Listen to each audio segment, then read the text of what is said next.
Hello everyone, welcome to this video. In this video, we are going to discuss about my new project, that is Davangere Cycling Club.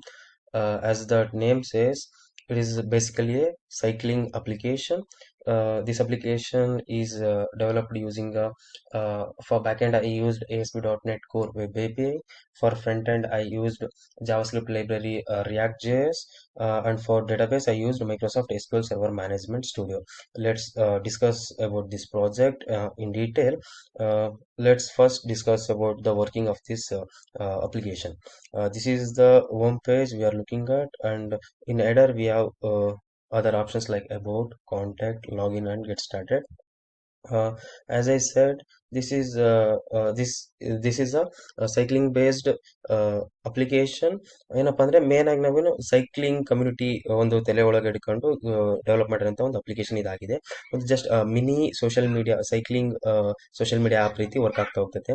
ಇಲ್ಲಿ ನಾವೇನ್ ನೋಡ್ಬೋದಪ್ಪ ಅಂದ್ರೆ user post ಅಂದ್ರೆ cycling ಮಾಡುವಾಗ ಕೆಲವೊಂದು moments ನಾವು capture ಮಾಡಿರ್ತೀವಿ. ಆ ಬೇರೆ ಸೈಕ್ಲಿಸ್ಟ್ ಜೊತೆ ಅದನ್ನ ಶೇರ್ ಮಾಡ್ಬೇಕಂದ್ರೆ ಯಾವ ರೀತಿ ಮಾಡ್ತೀವಿ ಅಂದ್ರೆ ಜಸ್ಟ್ ಈ ರೀತಿ ಪೋಸ್ಟ್ ಮಾಡೋ ಮುಖಾಂತರ ಬೇರೆ ಒಂದು ಯೂಸರ್ಸ್ ಗಳಿಗೂ ಕೂಡ ಗೊತ್ತಾಗೋ ರೀತಿ ನಾವು ಪೋಸ್ಟ್ ಮಾಡ್ತಾ ಹೋಗ್ಬೋದು. ಅದೇ ರೀತಿ ಈ ಒಂದು ವೆಬ್ಸೈಟ್ ಯೂಸ್ ಮಾಡ್ಕೊಂಡು ನಾವೇನಪ್ಪ ಅಂದ್ರೆ ಕೆಲವೊಂದು ರೈಡ್ ಇವೆಂಟ್ಸ್ ನ ಪ್ಲಾನ್ ಮಾಡಿ ಆ ರೈಡ್ ಇವೆಂಟ್ಸ್ ಗಳಲ್ಲಿ ಏನಪ್ಪ ಅಂದ್ರೆ ರೈಡ್ ಇವೆಂಟ್ಸ್ ಗೆ ಬೇರೆ ಯೂಸರ್ಸ್ ಗಳು ರಿಜಿಸ್ಟರ್ ಆಗಿ ಆ ಒಂದು ರೈಡ್ ಇವೆಂಟ್ಸ್ ಗಳನ್ನ ಮಾಡೋ ರೀತಿ ಕೂಡ ನಾವೊಂದು ಈ ಒಂದು ಅಪ್ಲಿಕೇಶನ್ ವರ್ಕ್ ಆಗ್ತಾ ಹೋಗ್ತೈತೆ. ಅದನ್ನ ಇನ್ ಡೀಟೇಲ್ ಆಗಿ ನಾವು ನೋಡ್ತಾ ಹೋಗೋಣ. ಇದು ಏನಪ್ಪಾ ಅಂದ್ರೆ ಯೂಸರ್ ಪೋಸ್ಟ್ ಬ್ಲಾಕ್ ಆಗಿರುತ್ತೆ. ಅದೇ ರೀತಿ ಇದು ಏನಪ್ಪಾ ಅಂದ್ರೆ header block, sorry, is a footer block.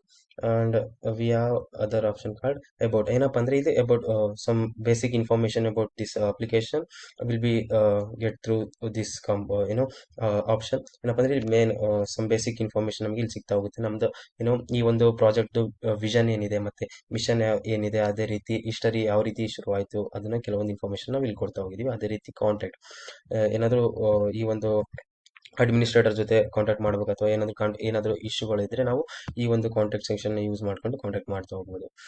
Main ಆಗಿ ಏನಪ್ಪಾ ಅಂದ್ರೆ ಮೇನ್ ಆಗಿ ಇಲ್ಲಿ 3 ಟೈಪ್ಸ್ ಆಫ್ ಯೂಸರ್ ಬರ್ತಾ ಹೋಗ್ತಾರೆ.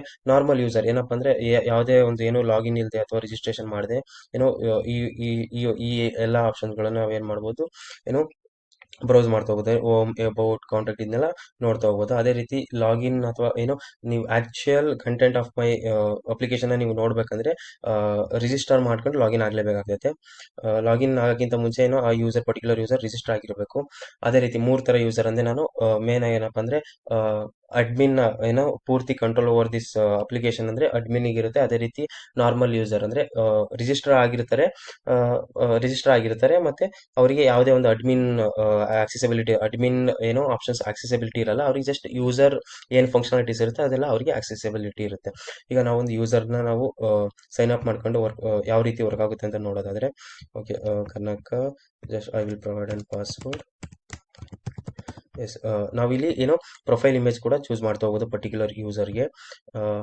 ಯಾವುದಾದ್ರೂ ಒಂದು ರ್ಯಾಂಡಮ್ ಆಗಿ ನಾವು ಇಮೇಜ್ನ ಚೂಸ್ ಮಾಡೋದಾದ್ರೆ this image. Okay, open, sign up. Successfully signed up, redirecting to login. Sign up ಆದ್ಮೇಲೆ ನಮಗೆ ಲಾಗಿನ್ಗೆ ರಿಡೈರೆಕ್ಟ್ ಮಾಡ್ತಾ ಇದೆ. ಇಲ್ಲೇನಪ್ಪ ಅಂದ್ರೆ ನಾವು okay, I will provide an information, credentials to Kanaka and password. Yes, yes, successfully logged in as a user. ಈಗ ಯಾವುದೇ ಒಂದು ಯೂಸರ್ ಹೊಸ ಯೂಸರ್ ಸೈನ್ ಅಪ್ ಆಗ್ತಿದಾರ ಅಂದ್ರೆ ನಾವು ಅದನ್ನ ಡಿಫಾಲ್ಟ್ ಆಗಿ ನಾರ್ಮಲ್ ಯೂಸರ್ ಆಗಿ ಕನ್ಸಿಡರ್ ಮಾಡ್ತಾ ಇದ್ದೀನಿ. ಮೇನ್ ಆಗಿ ಏನಪ್ಪಾ ಅಂದ್ರೆ ಇಲ್ಲಿ ಅಥರೈಸೇಷನ್ ಮತ್ತೆ ಅಥೆಂಟಿಕೇಶನ್ಗೆ ನಾನು ಯೂಸ್ ಮಾಡ್ತಾ ಇರೋದು ಜೇಸನ್ ವೆಬ್ ಟೋಕನ್ಸ್ ನ ಯೂಸ್ ಮಾಡ್ತಿದ್ದೀನಿ. ಸಿಂಪಲ್ ಆಗಿ JWT ನ ಯೂಸ್ ಮಾಡ್ತಾ ಹೋಗ್ತಿದ್ದೀನಿ. ಅಂದ್ರೆ back end to front end ಗೆ ನಾವು ಡೇಟಾನ ಯಾವ ರೀತಿ ತರ್ತಾ ಇದೀವಿ ಅಂದ್ರೆ JWT ನ ಯೂಸ್ ಮಾಡ್ಕೊಂಡು ಆ ಒಂದು ಅದ್ರೊಳಗೆ ಪ್ರೊವೈಡ್ ಮಾಡ್ತಿರೋಂಥ ಸೆಕ್ಯೂರಿಟಿ ಫೀಚರ್ಸ್ ಯೂಸ್ ಮಾಡ್ಕೊಂಡು ನಾವು ವರ್ಕ್ ಮಾಡ್ತಾ ಹೋಗ್ತಾ ಇದೀವಿ. ಯೂಸರ್ ಡ್ಯಾಶ್ಬೋರ್ಡ್ ಗೆ ಬಂದ್ರೆ ಆ ಯೂಸರ್ಗೆ ನಾರ್ಮಲ್ ಯೂಸರ್ಗೆ ಯಾವ್ಯಾವ್ದು ಆಪ್ಷನ್ ಸಿಗ್ತಾ ಹೋಗುತ್ತೆ, ರಿಜಿಸ್ಟರ್ಡ್ ಅಂಡ್ ಲಾಗ್ಡ್ ಇನ್ ಯೂಸರ್ಗೆ ಯಾವ್ದಾವ್ದು ಆಪ್ಷನ್ ಸಿಗ್ತಾ ಹೋಗ್ತದೆ ಅಂದ್ರೆ create post, handle post, user profile ಮತ್ತೆ ಇವೆಂಟ್ಸ್ ರೈಟ್ಸ್ ಅಂತ ಆಪ್ಷನ್ ಇದೆ. ಕ್ರಿಯೇಟ್ ಪೋಸ್ಟ್ ಅಂದ್ರೆ ನಾವು ಇಲ್ಲಿ ಹೋಮ್ ಸೆಕ್ಷನ್ ಅಲ್ಲಿ ನೋಡಿದ್ವಿ. ಏನಪ್ಪಾ ಅಂದ್ರೆ ಯೂಸರ್ ಪೋಸ್ಟ್ಗಳಿದೆ. ಈ ರೀತಿ ಪೋಸ್ಟ್ಗಳನ್ನ ಯೂಸರ್ ಯಾವ ರೀತಿ ಕ್ರಿಯೇಟ್ ಮಾಡಬಹುದು ಅಂದ್ರೆ ಈ ಪರ್ಟಿಕ್ಯುಲರ್ ಬ್ಲಾಕ್ ಕ್ರಿಯೇಟ್ ಪೋಸ್ಟ್ ನ ಬ್ಲಾಕಿಗೆ ಬಂದು ಯೂಸರ್ ಪೋಸ್ಟ್ಗಳನ್ನ ಕ್ರಿಯೇಟ್ ಮಾಡ್ತಾ ಹೋಗ್ಬೋದು. ಇಲ್ಲಿ ನಾವು ಚೂಸ್ ಫೈಲ್ ಯಾವ್ದು ಒಂದು ಪೋಸ್ಟ್ ನಾವು ಮಾಡೋದಾದ್ರೆ ಒಂದು ಎಕ್ಸಾಂಪಲ್ ನೋಡೋದಾದ್ರೆ I will choose this image. I will choose orchard, given description. I will post story. Yes post created successful ಈ ರೀತಿ ನಮಗೆ ಮೆಸೇಜ್ ಬಂತು. ಈ ಒಂದು ಪೋಸ್ಟ್ನ ನೋಡೋದಾದರೆ ನಾವು ಈ ಒಂದು ಬ್ಲಾಕ್ ಏನೋ ಹೋಮ್ ಬ್ಲಾಕಲ್ಲಿ ಕೂಡ ನೋಡೋದು ನೀವು ಪೋಸ್ಟ್ ಬಂದಿದೆ ನಮಗೆ ಅದು ಕನಕ ಬಿ ಔಟ್ಸೈಡ್ ಬಿ. ಅದೇ ರೀತಿ ಈ ಒಂದು ಪೋಸ್ಟ್ನ ಹ್ಯಾಂಡಲ್ ಯಾವ ರೀತಿ if in case user need to delete or need to edit that post ಅಂದರೆ ಹ್ಯಾಂಡಲ್ ಪೋಸ್ಟಿಗೆ ಬಂದರೂ ಎಡಿಟ್ ಅಥವಾ ಎಡಿಟ್ ಮಾಡ್ಬೋದು, ಅದೇ ರೀತಿ ಡಿಲೀಟ್ ಕೂಡ ಮಾಡ್ಬೋದು. ಓಕೆನಾ. ಅದೇ ರೀತಿ ನಾವು ನೆಕ್ಸ್ಟ್ ಫೀಚರ್ ಬಗ್ಗೆ ಮಾತಾಡೋದು ಯೂಸರ್ ಆಪ್ಷನ್ಸ್ಗಳು ನೋಡೋದಾದ್ರೆ ಯೂಸರ್ ಪ್ರೊಫೈಲ್ ಆ ಒಂದು ಪರ್ಟಿಕ್ಯುಲರ್ ಯೂಸರ್ ಪ್ರೊಫೈಲ್ ಏನಿದೆ ಅವರು ಇನ್ ಡೀಟೇಲ್ ಆಗಿ ನೋಡ್ಕೋಬಹುದು. ಅದೇ ರೀತಿ ಅವ್ರು ಬೇಕಾದ್ರೆ ಎಡಿಟ್ ಕೂಡ ಮಾಡ್ಬೋದು. ನೆಕ್ಸ್ಟ್ ಆಪ್ಷನ್ ಅಂದರೆ ನಮಗೆ ವೀವ್ ಇವೆಂಟ್ಸ್. ನಾನು ಮುಂಚೆನೇ ಹೇಳ್ದಂಗೆ ಇವೆಂಟ್ಸ್ಗಳನ್ನ ಏನೋ ಅರೇಂಜ್ ಮಾಡಿ ಏನೋ ಅದನ್ನ ನಡೆಸ್ತಾ ಹೋಗ್ಬೋದು ಅಂತ. ಇದನ್ನ ಈ ಇವೆಂಟ್ಸ್ಗಳನ್ನ ಯಾರು ಕ್ರಿಯೇಟ್ ಮಾಡ್ತಾ ಹೋಗ್ತಾರೆ, ಇಲ್ಲಿ ಎಕ್ಸಾಂಪಲ್ ನಮಗೆ ಹಿಲ್ ಸ್ಟೇಷನ್ ಸಂಡೇ ರೆಡಿ ರೀತಿ ಡಿಫ್ರೆಂಟ್ ಇವೆಂಟ್ಸ್ಗಳಿದ್ದಾವೆ. ಅದೇ ರೀತಿ ಪೇಜಿನೇಷನ್ ಕಾನ್ಸೆಪ್ಟ್ ಯೂಸ್ ಮಾಡಿದ್ದೀನಿ. ಡಿಫ್ರೆಂಟ್ ಪೇಜಸ್ಗೆ ಏನೋ ಒಂದೇ ಪೇಜಲ್ಲಿ ಎಲ್ಲ ಡೇಟಾ ಡಿಸ್ಪ್ಲೇ ಮಾಡೋ ಬದಲು ಪೇಜಿನೇಷನ್ ಯೂಸ್ ಮಾಡಿ ಸಪ್ರೇಟಾಗಿ ಡಿಸ್ಪ್ಲೇ ಮಾಡ್ತಾ ಹೋಗಿದ್ದೀನಿ. ಈ ಒಂದು ಇವೆಂಟ್ಸ್ಗಳನ್ನ ಅಡ್ಮಿನ್ ಆಗಿರೋರು ಕ್ರಿಯೇಟ್ ಮಾಡ್ತಾ ಹೋಗ್ಬೋದು. ಇಲ್ಲಿ ಈ ಇವೆಂಟ್ಸ್ ಅಲ್ಲಿ ನಮಗೆ ಕೆಲವೊಂದು ಡಿಸ್ಕ್ರಿಪ್ಷನ್ ಅಥವಾ ಲೊಕೇಶನ್ ನಮ್ದು ಯಾವಾಗ ಶುರು ಆಗುತ್ತೆ ಏನೋ ಆ ಪರ್ಟಿಕ್ಯುಲರ್ ಇವೆಂಟ್ ಬಗ್ಗೆ ಇನ್ಫಾರ್ಮೇಶನ್ ಇರುತ್ತೆ. ಮತ್ತೆ ಎಷ್ಟು ಜನ ಮ್ಯಾಕ್ಸಿಮಮ್ ಪಾರ್ಟಿಸಿಪೇಟ್ ಮಾಡಬಹುದು, ಅದೇ ರೀತಿ ಕರೆಂಟ್ ಪರ್ಸೆಂಟ್ ಎಷ್ಟು ಜನ ಇದ್ದಾರೆ ಅದೆಲ್ಲ ನೋಡ್ಬೋದು. ಮತ್ತೆ ರಿಜಿಸ್ಟರ್ ಆಗಿರುವಂಥ ಯೂಸರ್ಸ್ಗಳನ್ನು ಕೂಡ ನಾವು ನೋಡ್ತಾ ಹೋಗ್ಬೋದು. ಅದೇ ರೀತಿ ಯೂಸರ್ ಯಾವುದಾದ್ರೂ ಒಂದು ಇವೆಂಟ್ಗೆ ರಿಜಿಸ್ಟರ್ ಮಾಡ್ಕೋಬೇಕಂದ್ರೆ ನಾವು just register for event, yes registered successfully and ಇಲ್ಲಿ ಕರೆಂಟ್ ಪಾರ್ಟಿಸಿಪೆಂಟ್ಸ್ ನಮಗೆ 2 ಇತ್ತು, ಈಗ 3 ಆಗಿ ಕನ್ವರ್ಟ್ ಆಗಿದೆ. ಅದೇ ರೀತಿ ಸಿ ಯೂಸರ್ಸ್ಗಳು ಬಂದರೆ ನೋಡಿ ಕನಕ ನ್ಯೂ ಯೂಸರ್ ಆ್ಯಡ್ ಆಗಿದ್ದಾರೆ. ಈ ರೀತಿ ನಮಗೇನು ಇವೆಂಟ್ ಮ್ಯಾನೇಜ್ಮೆಂಟ್ ವರ್ಕ್ ಆಗ್ತಾ ಹೋಗುತ್ತೆ, ಅಂದರೆ ಸೈಕ್ಲಿಂಗ್ ಇವೆಂಟ್ಸ್ ವರ್ಕ್ ಆಗ್ತಾ ಹೋಗುತ್ತೆ. ಇದು ಏನು ನಾರ್ಮಲ್ ಯೂಸರ್ಗೆ ಇರುವಂಥ ಫಂಕ್ಷನಾಲಿಟಿ. ಅದೇ ರೀತಿ ನಾವು ಅಡ್ಮಿನ್ ಆಗಿ ಲಾಗಿನ್ ಆಗಿ ಅವರಿಗಿರುವಂಥ ಏನು ಫಂಕ್ಷನಾಲಿಟೀಸ್ಗಳನ್ನು ನೋಡೋದಾದರೆ I will provide admin details. ಈಗ ನಾವು ಲಾಗಿನ್ ಆದಾಗ JWT ಏನು ಮಾಡುತ್ತೆ, ನಮಗೆ ಒಂದು ಟೋಕನ್ನ ಶೇರ್ ಮಾಡಿರುತ್ತೆ. ಆ ಒಂದು ಟೋಕನಲ್ಲಿ ಕೆಲವೊಂದು ಇನ್ಫಾರ್ಮೇಷನ್ ಬಂದಿರುತ್ತೆ, ಸೆಷನ್ ಏನೋ ಎಷ್ಟು ಟೈಮ್ ಇರಬೇಕು, ಅದೇ ರೀತಿ ಕೆಲವೊಂದು ಡೇಟಾ ಬಂದಿರುತ್ತೆ. ಅದನ್ನ ಏನೋ ಲೋಕಲ್ ಸ್ಟೋರೇಜ್ ಒಳಗೆ ಸ್ಟೋರ್ ಮಾಡ್ತಾ ನಾನು ವರ್ಕ್ ಮಾಡ್ತಾ ಇದ್ದೀನಿ. ಈಗ ಮೇನ್ ಅಡ್ಮಿನ್ ಡ್ಯಾಶ್ಬೋರ್ಡಿಗೆ ಬಂದಾಗ ಅವರಿಗಿರುವಂಥ ಆಪ್ಷನ್ಗಳು ನೋಡಿದ್ರೆ ಹ್ಯಾಂಡಲ್ ಯೂಸರ್ಸ್ ಅಂದರೆ ಈ ಒಂದು ಪರ್ಟಿಕ್ಯುಲರ್ ಅಪ್ಲಿಕೇಶನಲ್ಲಿ ಯಾವ ಯೂಸರ್ ಏನೋ ರಿಜಿಸ್ಟರ್ ಆಗಿದ್ದಾರೆ ಅವರೆಲ್ಲ ಯೂಸರ್ಸ್ ನಮಗೆ ಡೀಟೇಲ್ಸ್ ಇಲ್ಲಿ ಸಿಗ್ತಾ ಹೋಗ್ತದೆ. ಇಲ್ಲಿ ಏನಪ್ಪ ಅಂದರೆ ಬೇಕಾದರೆ ನಾವು ಯೂಸರ್ಗಳನ್ನ ಏನಾದರೂ ಇನ್ಫಾರ್ಮೇಷನ್ ಎಡಿಟ್ ಮಾಡ್ಬೇಕಂದ್ರೆ ಎಡಿಟ್ ಮಾಡ್ಬೋದು. ಅದೇ ರೀತಿ ಆ ಯೂಸರ್ನ ನಾವು ಡಿಆಕ್ಟಿವೇಟ್ ಅಂದರೆ ಆಕ್ಟಿವ್ ಇಲ್ಲ ಅಂದಾಗ ಅಡ್ಮಿನ್ಗೆ ಆ ಒಂದು ಆಕ್ಸೆಸಿಬಿಲಿಟಿ ಇರುತ್ತೇನೋ, ಪರ್ಮಿಷನ್ ಇರುತ್ತೇನೋ ಅವರು ಕೂಡ ಡಿಆಕ್ಟಿವೇಟ್ ಮಾಡ್ಬೋದು. ಆ ಡಿಆಕ್ಟಿವೇಟ್ ಆಗಿರುವಂಥ ಯೂಸರ್ನ ನೋಡೋದಾದ್ರೆ ಒಂದು ಆಪ್ಷನ್ ಇದೆ ಏನು ಶೋ ಇನ್ ಆಕ್ಟಿವ್ ಯೂಸರ್ಸ್, ಅಲ್ಲಿ ಹೋಗಿ ನಾವು ಬೇಕಾದರೆ ಯೂಸರ್ನ ರೀಸ್ಟೋರ್ ಕೂಡ ಮಾಡ್ಬೋದು, ಆಕ್ಟಿವ್ ಆಗಿ ಕನ್ವರ್ಟ್ ಮಾಡ್ಬೋದು. ಅದೇ ರೀತಿ ನಮಗೆ ಇಲ್ಲಿ ಸರ್ಚ್ ಫಂಕ್ಷನಾಲಿಟಿ ಕೊಟ್ಟಿದೆ. ನಾವೀಗ ಸರ್ಚ್ ಫಂಕ್ಷನಾಲಿಟಿ ಇದೆ ಅಲ್ಲಿ ನಾವು ಹೊಸದಾಗಿ ಆ್ಯಡ್ ಮಾಡಿರೋ ಯೂಸರ್ನ ನೋಡಿದ್ರೆ yes we are getting that connect. And ಒಂದು ಮೋರ್ ಫಂಕ್ಷನಾಲಿಟಿ ಅಂದರೆ ಇಲ್ಲಿ ಸಾರ್ಟ್ ಬೈ ನೇಮ್, ಯೂಸರ್ಗೆ ಯಾರಾದರೂ ನೇಮ್ ಬೇಕಿತ್ತು ಅಂದರೆ ಸಾರ್ಟ್ ನೇಮ್ ಮುಖಾಂತರ ಸಾರ್ಟ್ ಮಾಡ್ಬೋದು, ಇಲ್ಲ ಸರ್ಚ್ ಮಾಡೋ ಮುಖಾಂತರ ವರ್ಕ್ ಮಾಡ್ತಾ ಹೋಗ್ಬೋದು. ನೆಕ್ಸ್ಟ್ ನಮಗೆ ನೋಡೋದಾದರೆ ಇವೆಂಟ್ ರೈಟ್ಸ್. ಇಲ್ಲಿ ಏನು ಮಾಡ್ಬೋದು, ಯೂಸರು ಆ ಇವೆಂಟ್ ರೈಟ್ಸ್ನ ಏನು ಕ್ರಿಯೇಟ್ ಮಾಡಿರೋದೇ ಇವ್ರು ಆಗಿರೋ ಕಾರಣ, ಅಡ್ಮಿನ್ನೇ ಕ್ರಿಯೇಟ್ ಮಾಡಿರೋ ಕಾರಣ ಏನು ಮಾಡ್ಬೋದು, ಇವರು ಎಡಿಟ್ ಕೂಡ ಮಾಡ್ಬೋದು. ಏನಾದರೂ ಚೇಂಜಸ್ ಬೇಕಾಯ್ತು ಅಂದರೆ ಎಡಿಟ್ ಮಾಡ್ಬೋದು. ಅದೇ ರೀತಿ ಯೂಸರ್ಸ್ ಕೂಡ ನೋಡ್ಬೋದು.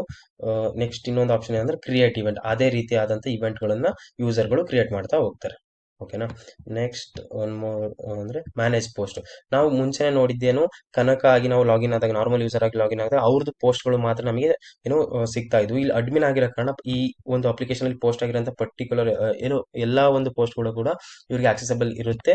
ಇವರು ಇದನ್ನೆಲ್ಲನೂ ಎಲ್ಲ ಪೋಸ್ಟ್ಗಳನ್ನು ಆಕ್ಸೆಸ್ ಮಾಡ್ಬೋದು. ಅದೇ ರೀತಿ ಎಡಿಟ್ ಬೇಕಾದ್ರೆ ಎಡಿಟ್ ಅಥವಾ ಡಿಲೀಟ್ ಮಾಡೋದಾದರೆ ಡಿಲೀಟ್ ಕೂಡ ಮಾಡ್ಬೋದು. ಅಂದರೆ ಏನಾದರೂ ಮಿಸ್ಬಿಹೇವ್ ಮಾಡ್ತಾ ಇದ್ದಾರೆ, ಏನೋ ಪೋಸ್ಟ್ ಏನಾದರೂ ಅನ್ನೆಸೆಸರಿ ಇದೆ ಅಂದಾಗ ಡಿಲೀಟ್ ಕೂಡ ಮಾಡ್ಬೋದು. ಇಲ್ಲಿ ಮ್ಯಾನೇಜ್ ಕಾಂಟ್ಯಾಕ್ಟ್ ರಿಕ್ವೆಸ್ಟ್ ಅಂತ ಬಂದರೆ ಏನು ನಾವಿಲ್ಲಿ ಕಾಂಟ್ಯಾಕ್ಟ್ ಬ್ಲಾಕ್ನ ಮುಂಚೆನೇ ನೋಡಿದ್ವಿ. ಇದು ಎಲ್ಲ ಯೂಸರ್ಸ್ಗೂ ಆಕ್ಸೆಸ್ ಆಗಿರುತ್ತೆ. ಅಡ್ಮಿನ್ ಆಗಿರ್ಬೋದು, ನಾರ್ಮಲ್ ಯೂಸರ್ ಆಗಿರ್ಬೋದು, ಅಥವಾ ರಿಜಿಸ್ಟರ್ ಆಗದೇ ಇರೋವಂಥ ಯೂಸರ್ ಆಗಿರ್ಬೋದು.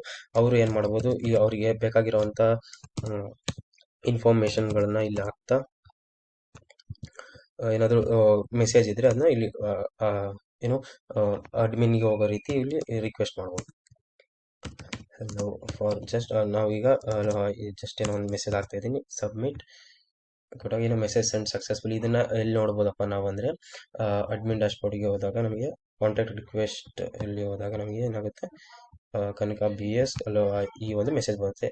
ಅಕಸ್ಮಾತ್ ಇದು ಅಡ್ಮಿನ್ ನೋಡಿದ್ದಾರೆ ಅಂತ ಕನ್ಫರ್ಮ್ ಮಾಡೋಕ್ಕೆ ಮಾರ್ಕ್ ಆಸ್ ರಿವ್ಯೂಡ್ ಇಲ್ಲಿಗೆ ಹೋಗಿ ಚೆಕ್ ಮಾಡ್ಕೋಬೋದು. ಅದೇ ರೀತಿ ಈ ಒಂದು ಇಮೇಲ್ನ ತಗೊಂಡು ಅವ್ರಿಗೆ ಏನಾದರೂ ರೆಸ್ಪಾನ್ಸ್ ಕೊಡೋದಿದ್ರೆ ರಿಪ್ಲೈ ಮಾಡ್ಬೋದು. ಈ ರೀತಿಯಾಗಿ ಏನಾಗ್ತದೆ ನಮಗೆ ಅಡ್ಮಿನ್ ಡ್ಯಾಶ್ಬೋರ್ಡ್ದು ಫಂಕ್ಷನಾಲಿಟಿ ಸಿಗ್ತಾ ಹೋಗ್ತದೆ. ಅದೇ ರೀತಿ ಈ ಒಂದು ವೆಬ್ಸೈಟ್ ಪೂರ್ತಿ ಏನಾಗಿದೆ ಅಂದರೆ ರೆಸ್ಪಾನ್ಸಿವ್ ಡಿಸೈನ್ ಹೊಂದಿರೋ ಕಾರಣ ರೆಸ್ಪಾನ್ಸಿವ್ ಯಾವ ರೀತಿ ವರ್ಕ್ ಆಗುತ್ತೆ ಅಂತ ನೋಡೋದಾದರೆ inspect I will go to responsive tab. Okay, ಇಲ್ಲಿ ನಾವು ನೋಡೋದಾದ್ರೆ ಯಾವುದೇ ಒಂದು ಡಿವೈಸ್ ಬಿಡ್ತಿದ್ರು ಕೂಡ ಈ ಒಂದು ಪರ್ಟಿಕ್ಯುಲರ್ ಸೆಟ್ ಏನಾಗ್ತದೆ ಅಡ್ಜಸ್ಟ್ ಆಗಿ ವರ್ಕ್ ಆಗ್ತಾ ಹೋಗ್ತದೆ. ಈಗ dimension I will choose iPhone X R. Okay, iPhone X R ಯಾವುದೇ ಒಂದು ಡೈಮೆನ್ಷನ್ ಆದರೂ ಕೂಡ ಆ ಒಂದು ಡೈಮೆನ್ಷನ್ ತಕ್ಕನಂಗೆ ವರ್ಕ್ ಆಗ್ತಾ ಹೋಗ್ತದೆ. ನೆಕ್ಸ್ಟ್ ನಾವು ಏನಾದರೂ ಬೇರೆ ಆಪ್ಷನ್ಸ್ಗಳನ್ನ ಚೂಸ್ ಮಾಡೋದಾದ್ರೆ ಹೋಮ್, ಅಬೌಟ್ ನೋಡೋದಾದ್ರೆ ಅಬೌಟ್ ಈ ರೀತಿ ಬರ್ತಾ ಹೋಗ್ತದೆ. ಅದೇ ರೀತಿ ನಾವು ಅಡ್ಮಿನ್ ಡ್ಯಾಶ್ಬೋರ್ಡ್ಗೆ ಹೋಗ್ತಾ ಇದ್ದೀವಿ ಅಂದರೆ ಅಡ್ಮಿನ್ ಡ್ಯಾಶ್ಬೋರ್ಡಲ್ಲಿ ಇರುವಂಥ ಆಪ್ಷನ್ಸ್ಗಳು ಹ್ಯಾಂಡಲ್ ಯೂಸರ್ ಕ್ಲಿಕ್ ಮಾಡಿದ್ರೆ ಹ್ಯಾಂಡಲ್ ಯೂಸರ್ ಈ ರೀತಿ ವರ್ಕ್ ಆಗ್ತಾ ಹೋಗುತ್ತೆ. ಎಡಿಟ್ ಪ್ರತಿಯೊಂದು ಕೂಡ ಆಪ್ಷನ್ಸ್ಗಳು ನಾವಿಲ್ಲಿ ಮಾಡ್ತಾ ಹೋಗ್ಬೋದು. ಅದೇ ರೀತಿ ಓಕೆ, ಮರ್ಜ್ ಕಾಂಟ್ಯಾಕ್ಟ್ ರಿಕ್ವೆಸ್ಟ್ಗಳನ್ನು ಪ್ರತಿಯೊಂದು ಕೂಡ ಇಲ್ಲಿ ಏನಾಗ್ತದೆ ರೆಸ್ಪಾನ್ಸಿವ್ ಆಗಿ ವರ್ಕ್ ಆಗ್ತಾ ಹೋಗ್ತದೆ.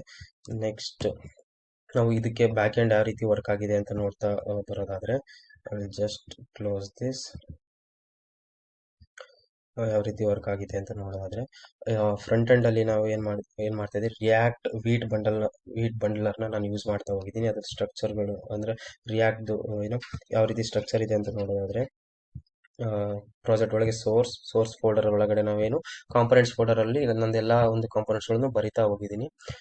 ಎಲ್ಲ ಒಂದು ಕೋಡ್ ಕೂಡ ಇಲ್ಲಿ ಬರಿತಾ ಹೋಗಿದೀವಿ. ಅದೇ ರೀತಿ ಪ್ರತಿ ಒಂದು ಕಾಂಪೊನೆಂಟ್ಸ್ ಡೇಟಾನು ಇಲ್ಲಿ ಕೋಡ್ನು ಬರಿತಾ ಹೋಗಿದ್ವಿ. ಆಪ್ ಡಾಟ್ JSX ಒಳಗಡೆ ಮೇನ್ ರೂಟಿಂಗ್ ಕಾನ್ಸೆಪ್ಟ್ಸ್ ಎಲ್ಲ ಏನು ಮೇನ್ ಆಪ್ ಡಾಟ್ JSX ಒಳಗೆ ಪರ್ಫಾರ್ಮ್ ಮಾಡಿದ್ದೀನಿ. ಅದೇ ರೀತಿ ಏನು ರೂಟಿಂಗಿಗೆ ಕ್ರಿಯೇಟ್ ಬ್ರೌಸರ್ ರೂಟರ್ ಮೆಥಡ್ ನ ಯೂಸ್ ಮಾಡ್ಕೊಂಡು ರೂಟಿಂಗ್ ನ ಪರ್ಫಾರ್ಮ್ ಮಾಡ್ತಾ ಇದ್ದೀವಿ.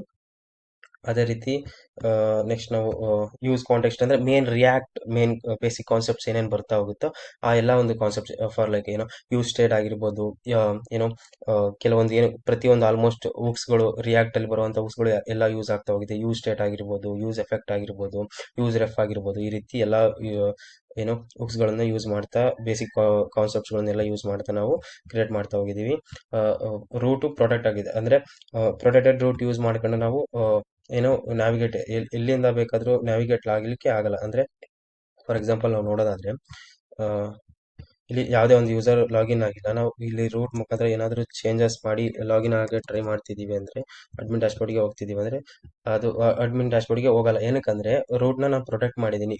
ಏನೋ ಅಥೆಂಟಿಕೇಶನ್ ಆದಾಗ ಮಾತ್ರ ಏನಾಗುತ್ತೆ ಆ ಒಂದು ರೂಟ್ ಮುಖಾಂತರ ನ್ಯಾವಿಗೇಟ್ ಆಗ್ಬೋದು. ನಾವು ಎಕ್ಸಾಂಪಲ್ ಈಗ ನಾನು ಕೊಟ್ಟು ಏನಾದರೂ ಎಕ್ಸಾಂಪಲ್ ಅಡ್ಮಿನ್ ಆಗಿ ಲಾಗಿನ್ ಆಗ್ತಾ ಇದ್ದೀನಿ ಅಂದ್ರೆ ರೂಟ್ನ ಗಮನಿಸೋದಾದ್ರೆ ಸೈನ್ ಇನ್ ಇಂದ ನಮ್ಗೆ ಏನಾಗ್ತಾ ಇದೆ, ಓಕೆ ಕ್ಲೋಸ್ ಮಾಡಿದ್ರೆ ಅಡ್ಮಿನ್ ಡ್ಯಾಶ್ಬೋರ್ಡ್ಗೆ ಬರ್ತಿದೆ. ಅದೇ ರೀತಿ ನಾವು ವಿತೌಟ್ ಸೈನಿಂಗ್ ಇನ್ ನಾವು ಏನೋ ಆಕ್ಸೆಸ್ ಮಾಡಕ್ ಹೋಗ್ತಿದೀವಿ ಅಂದ್ರೆ ಅದು ಏನು ಪ್ರೊವೈಡ್ ಮಾಡಲ್ಲ. ಜಸ್ಟ್ ನಮಗೆ ಏನು ಲಾಗಿನ್ ಪೇಜ್ಗೆ ನಮಗೆ ನ್ಯಾವಿಗೇಟ್ ಮಾಡ್ತಾ ಹೋಗ್ತೈತೆ. ಈ ರೀತಿ ನಮಗೆ ನನ್ನ ಒಂದು ಪ್ರಾಜೆಕ್ಟ್ ವರ್ಕ್ ಆಗ್ತಾ ಹೋಗ್ತೈತೆ.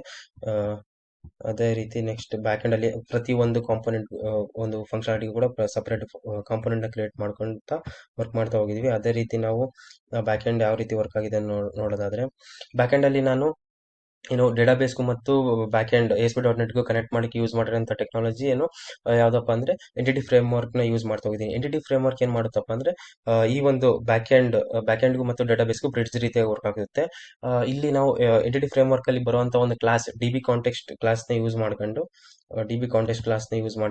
ಏನ್ ಮಾಡ್ತಾ ಇದೀವಿ ನಾವು ಇಲ್ಲಿರುವಂತ ಒಂದು ಕೆಲವೊಂದು ಮಾಡೆಲ್ಸ್ ಗಳಿಗೆ ಏನು ನಮಗೆ ಬೇಕಾಗಿರುವಂತ ಮಾಡೆಲ್ಸ್ ಗಳನ್ನ ಏನು ಮ್ಯಾಪ್ ಮಾಡ್ತಾ ಇದೀವಿ ಇಲ್ಲಿಗೆ ಡೇಟಾಬೇಸ್ಗೆ ಮ್ಯಾಪ್ ಮಾಡಿ ಅಲ್ಲಿ ನಾವು ಟೇಬಲ್ ಗಳನ್ನ ಕ್ರಿಯೇಟ್ ಮಾಡ್ತಾ ಹೋಗ್ತಿದ್ವಿ. ಅಂದ್ರೆ ADO.NET ಯಾವ ರೀತಿ ಕೆಲಸ ಆಗುತ್ತಿತ್ತೋ ಅದೇ ರೀತಿ ಇಲ್ಲಿ ಯಾವುದೇ ಒಂದು ಕೊಯ್ರಿ ಬರೆಯದೆ ನಾವು ಏನ್ ಮಾಡೋದು, ಯಾವುದೇ ಒಂದು ಕೊಯ್ರಿ ಬರೆಯುವಂತ ಅವಶ್ಯಕತೆ ಇಲ್ಲ. ಡೈರೆಕ್ಟ್ ಏನು ಕೆಲವೊಂದು ಮೆಥಡ್ಸ್ ಗಳು ಬರುತ್ತೆ, ಅದನ್ನ ಆ ಮೆಥಡ್ಸ್ ಗಳನ್ನ ಯೂಸ್ ಮಾಡ್ತಾ ನಾವೇನ್ ಮಾಡ್ಬೋದು ಆಕ್ಸೆಸ್ ಏನು ಟೇಬಲ್ ಗಳನ್ನ ಕ್ರಿಯೇಟ್ ಮಾಡ್ತಾ ವರ್ಕ್ ಮಾಡಬಹುದು. ಇಲ್ಲಿ ನೋಡೋದಾದ್ರೆ ಬ್ಯಾಕ್ ಎಂಡ್ ಸ್ಟ್ರಕ್ಚರ್ ಅಲ್ಲಿ TCC API ಮೇನ್ ಏನು ಪ್ರಾಜೆಕ್ಟ್ ಆದ್ರೆ ಅದ್ರೊಳಗಡೆ ಏನು ಕಂಟ್ರೋಲರ್ಸ್ ಆಗಿರ್ಬೋದು, ಅದೇ ರೀತಿ ಮಾಡೆಲ್ಸ್ ಆಗಿರ್ಬೋದು ಕ್ರಿಯೇಟ್ ಮಾಡ್ಕೊಂಡಿದೀವಿ. ನಾನು ಅದೇ ರೀತಿ ಫೈಲ್ ಅಂದ್ರೆ ಇಮೇಜ್ ನ ಸ್ಟೋರ್ ಮಾಡಕ್ಕೆ ನಾನು ಯೂಸ್ ಮಾಡ್ಕೊಂಡಿರೋದು ಏನಪ್ಪಾ ಅಂದ್ರೆ ಸ್ಟಾಟಿಕ್ ಫೈಲ್ಸ್. ಅಂದ್ರೆ ಇಮೇಜ್ ನಾನು ಬ್ಯಾಕ್ ಎಂಡ್ ಅಲ್ಲಿ ಸ್ಟೋರ್ ಮಾಡ್ತೀನಿ. ಒಂದು ಫೋಲ್ಡರ್ ಇದೆ ಯಾವುದು www ರೂಟ್, ಈ ಒಂದು ಫೋಲ್ಡರ್ ಅಂದ್ರೆ ಇದು ಸ್ಟಾಟಿಕ್ ಫೈಲ್ಸ್ ನ ಸ್ಟೋರ್ ಮಾಡಕ್ಕೆ ಯೂಸ್ ಮಾಡುವಂತ ಒಂದು ಫೋಲ್ಡರ್. ಈ ಫೋಲ್ಡರ್ ಅಲ್ಲಿ ನಾನು ಏನ್ ಮಾಡಿದ್ದೀನಿ ಆಕ್ಚುಯಲ್ ಇಮೇಜಸ್ ನ ಸ್ಟೋರ್ ಮಾಡಿ ಈ ಒಂದು ಇಮೇಜಸ್ ಪಾತ್ ನಾನು ಏನ್ ಮಾಡಿದ್ದೀನಿ ಡೇಟಾಬೇಸ್ ಅಲ್ಲಿ ಸ್ಟೋರ್ ಮಾಡ್ತಿದ್ದೀನಿ. ಡೇಟಾಬೇಸ್ ನೋಡೋದಾದ್ರೆ ಡೇಟಾಬೇಸ್ ಅಲ್ಲಿ ನಮಗೆ ಇಷ್ಟು ಟೇಬಲ್ಸ್ ಗಳನ್ನ ನಾನು ಯೂಸ್ ಮಾಡ್ತಾ ಹೋಗ್ತೀನಿ. ಕಾಂಟ್ಯಾಕ್ಟ್ ಆಗಿರ್ಬೋದು, ಪೋಸ್ಟ್ ಮಾಡಲ್ ಆಗಿರ್ಬೋದು, ರೈಡಿಂಗ್ ಇವೆಂಟ್, ಮತ್ತೆ ಯೂಸರ್ ರಿಜಿಸ್ಟ್ರೇಷನ್ ಮತ್ತೆ ಯೂಸರ್ಸ್, ಈ ಎಲ್ಲ ಒಂದು ಏನು ಟೇಬಲ್ಸ್ ಗಳನ್ನು ಯೂಸ್ ಮಾಡ್ತಾ ಹೋಗಿದ್ದೀನಿ. ಇಲ್ಲಿ ನಾನು ಯಾವ ರೀತಿ ಇಮೇಜ್ ನ ಸ್ಟೋರ್ ಮಾಡ್ತೀನಿ ಅಂದ್ರೆ ಇಮೇಜ್ ಪಾತ್ ಏನು ಇಲ್ಲಿ ಸ್ಟೋರ್ ಆಗಿರುವಂತ ಇಮೇಜ್ ಏನಿದೆ ಈ ಒಂದು ಫೋಲ್ಡರ್ ಅಲ್ಲಿ ಸ್ಟೋರ್ ಆಗಿರುವಂತ ಇಮೇಜ್ ಪಾತ್ ನಾನು ಡೇಟಾಬೇಸ್ ಅಲ್ಲಿ ಸ್ಟೋರ್ ಮಾಡ್ತಿದ್ದೀನಿ. ಮತ್ತೆ ಫ್ರಂಟ್ ಎಂಡ್ ಅಲ್ಲಿ ಫೆಚ್ ಮಾಡ್ಕೊಳ್ಳುವಾಗ ಆ ಪರ್ಟಿಕ್ಯುಲರ್ ಇಮೇಜ್ದು ಪಾತ್ ನ ನಮಗೆ ಬ್ಯಾಕ್ ಎಂಡ್ ಇಂದ ಪಾತ್ ಸಿಗ್ತಾ ಹೋಗ್ತದೆ. ಅಂದ್ರೆ ಬ್ಯಾಕ್ ಎಂಡ್ ಅಲ್ಲಿ ನಮಗೆ ಈ ರೀತಿ ಪಾತ್ ಸಿಗ್ತಾ ಹೋಗ್ತದೆ. ಫಾರ್ ಎಕ್ಸಾಂಪಲ್ ನಾವು ಯಾವ ರೀತಿ ನಾವು ಇಮೇಜ್ ನ ಫೆಚ್ ಮಾಡ್ಕೊಳ್ತೀವಿ ಅಂತ ನೋಡೋದಾದ್ರೆ, ಆ, ನಾವು ಎಂಡ್ ಪಾಯಿಂಟ್ಸ್ ಅಲ್ಲಿ ಬಂದು ಫಾರ್ ನಾವು ಐ ವಿಲ್ ರನ್ ಯೂಸರ್ ಅಲ್ಲಿ ಏನ್ ಮಾಡ್ತಾ ಇದ್ದೀನಿ, api user get all users ಒಂದು ಎಂಡ್ ಪಾಯಿಂಟ್ ನ ಗೆಟ್ ರಿಕ್ವೆಸ್ಟ್ ನಾನು ಕಾಲ್ ಮಾಡ್ತಾ ಇದ್ದೀನಿ. ಈ ರಿಕ್ವೆಸ್ಟ್ ನಮಗೆ ಏನು ಸಿಗ್ತಾ ಹೋಗ್ತೈತೆ, ಎಲ್ಲ ಇನ್ಫಾರ್ಮೇಶನ್ ಅದೇ ರೀತಿ ನಮಗೇನು ಫೋಟೋದು ಪಾತ್ ಸಿಗ್ತಾ ಹೋಗುತ್ತೆ. ಈ ಈ ಒಂದು ನಾವು ಈ ಒಂದು ಪರ್ಟಿಕ್ಯುಲರ್ ಎಂಡ್ ಪಾಯಿಂಟ್ ನ ಯು ಐ ಅಲ್ಲಿ ಕಾಲ್ ಮಾಡ್ಕೊಂಡಾಗ ಈ ಒಂದು ಪ್ರೊಫೈಲ್ ಈ ಒಂದು ಪಾತ್ ಅಲ್ಲಿ ಇರುವಂತ ಇಮೇಜ್ ನ ನಾವು ನಮ್ಗೆ ಯಾವ ರೀತಿ ಬೇಕೋ ಆ ರೀತಿ ನಾವು ಯು ಐ ಅಲ್ಲಿ ಡಿಸ್ಪ್ಲೇ ಮಾಡ್ತಾ ಹೋಗ್ಬೋದು. ಈ ರೀತಿ ನಾವು ಏನ್ ಮಾಡ್ತಾ ಹೋಗ್ಬೋದು. ಮತ್ತೆ ಏನಪ್ಪಾ ಅಂದ್ರೆ ನಾವು ಫೈಲ್ ಫಾರ್ಮ್ಯಾಟ್ ಅಲ್ಲಿ ಇಮೇಜ್ ಅಷ್ಟೇ ಅಲ್ಲ ನಾವು ಸ್ಟೋರ್ ಮಾಡಕ್ ಆಗೋದು. ನಾವು ಏನಪ್ಪಾ ಅಂದ್ರೆ ಬೇಸ್ 64 ಅಲ್ಲಿ ಇಮೇಜ್ ನ ಕನ್ವರ್ಟ್ ಮಾಡಿ ಕೂಡ ಸ್ಟೋರ್ ಮಾಡಬಹುದು. ಅದೇ ರೀತಿ ಏನಪ್ಪಾ ಅಂದ್ರೆ ಇಮೇಜ್ ನ ಕ್ಲೌಡ್ ಸ್ಟೋರೇಜ್ ಅಲ್ಲಿ ಸ್ಟೋರ್ ಮಾಡೋ ಮುಖಾಂತರ ಕೂಡ ನಾವು ಏನ್ ಮಾಡ್ಬೋದು, ಇಮೇಜ್ ನ ಸ್ಟೋರ್ ಮಾಡ್ತಾ ಬರೋದು. ಈ ಪರ್ಟಿಕ್ಯುಲರ್ ಅಲ್ಲಿ ನಾವೇನ್ ನೋಡ್ತಾ ಇದ್ವಿ, ಈ ಪರ್ಟಿಕ್ಯುಲರ್ ಎಲ್ಲ ಪೋಸ್ಟ್ ಕೂಡ ಡಿಸ್ಪ್ಲೇ ಆಗ್ತಿರೋದು ಯಾವ ರೀತಿ ಅಂದ್ರೆ A P I end point ನ ಗೆಟ್ ಎಂಡ್ ಪಾಯಿಂಟ್ ನ ಕಾಲ್ ಮಾಡೋ ಮುಖಾಂತರ ನಾವೇನ್ ಮಾಡ್ತಿದ್ವಿ, ಡೇಟಾನ ರೆಸ್ಪಾನ್ಸ್ ನ ತಗೊಂಡು ಅವನ್ನ ಡಿಸ್ಪ್ಲೇ ಮಾಡ್ತಾ ಹೋಗ್ತಿದ್ವಿ. ಪ್ರತಿ ಒಂದು ಬ್ಲಾಕ್ ಅಲ್ಲಿ ಕೂಡ ಆಗಿರ್ಬೋದು, ಹ್ಯಾಂಡಲ್ ಯೂಸರ್ ಅಲ್ಲಿ ಕೂಡ ನಾವು ಒಂದು ಎಂಡ್ ಪಾಯಿಂಟ್ ನ ಕಾಲ್ ಮಾಡ್ಕೊಂಡು ಪರ್ಟಿಕ್ಯುಲರ್ ಯಾವ ಎಂಡ್ ಪಾಯಿಂಟ್ ಅಂತ ನಾವು ನೋಡೋದಾದ್ರೆ, ಆಗ್ಲೇ ಮುಂಚೆನೆ ನಾವು ನೋಡಿದಾಗ ಇಲ್ಲೇನೋ A P and points each ಪ್ರತಿ ಒಂದು ರೆಸ್ಪಾನ್ಸಿಗೂ ಒಂದೊಂದು ಎಂಡ್ ಪಾಯಿಂಟ್ ನ ಬರ್ದಿಟ್ಟಿದೀವಿ ಅಲ್ಲಿ ಬ್ಯಾಕ್ ಎಂಡ್ ಅಲ್ಲಿ. ಅದನ್ನ ಯೂಸ್ ಮಾಡ್ಕೊಂಡು ನಾವೇನ್ ಮಾಡ್ತಾ ಇದೀವಿ, ಡೇಟಾನ ಫ್ರಂಟ್ ಎಂಡ್ ಅಲ್ಲಿ ತಗೊಳ್ತಾ ಹೋಗ್ತಾ ಇದೀವಿ. ಅದೇ ರೀತಿ ಏನಪ್ಪಾ ಅಂದ್ರೆ ನಿಮಗೆ ಫ್ರಂಟ್ ಎಂಡ್ ಕೋಡ್ ನಮ್ಮ ಯು ಐ ಕೋಡ್ ಏನಾದ್ರು ರಿಯಾಕ್ಟ್ ಜೆ ಎಸ್ ಕೋಡ್ ಏನಾದ್ರು ಬೇಕಿದ್ರೆ ಆ ಒಂದು ಪರ್ಟಿಕ್ಯುಲರ್ ಕೋಡ್ ನಾನು ಏನ್ ಮಾಡಿದ್ದೀನಿ, ನನ್ನ ಒಂದು ಗಿಟಬ್ ಪ್ರೊಫೈಲ್ ಅಲ್ಲಿ ಅಪ್ಲೋಡ್ ಮಾಡಿದ್ದೀನಿ. ಏನಪ್ಪಾ ಅಂದ್ರೆ GitHub Pavan Kumar PRG iPhone PRG ಒಳಗಡೆ ಏನಿದೆ ಒಂದು ರೆಪೋಸಿಟರಿ ಇದೆ, ಯಾವ್ದಪ್ಪ ಅಂದ್ರೆ DCC API ರಿಯಾಕ್ಟ್ ಅಂತ. ಈ ಒಂದು ಪರ್ಟಿಕ್ಯುಲರ್ ರೆಪಾಸಿಟರಿ ಒಳಗೆ ಬಂದ್ರೆ ನಿಮಗೆ ರಿಯಾಕ್ಟ್ ಯು ಐ ಕೋಡ್ ಏನಿದೆ ಎಲ್ಲ ಕೋಡ್ ಕೂಡ ನಿಮಗೆ ಇಲ್ಲಿ ಸಿಗ್ತಾ ಹೋಗ್ತೈತೆ. ಇಷ್ಟಾಗಿತ್ತು ನಮ್ಮ ಇಡೀ project Davangere cycling club project. Thank you for watching. Thank you.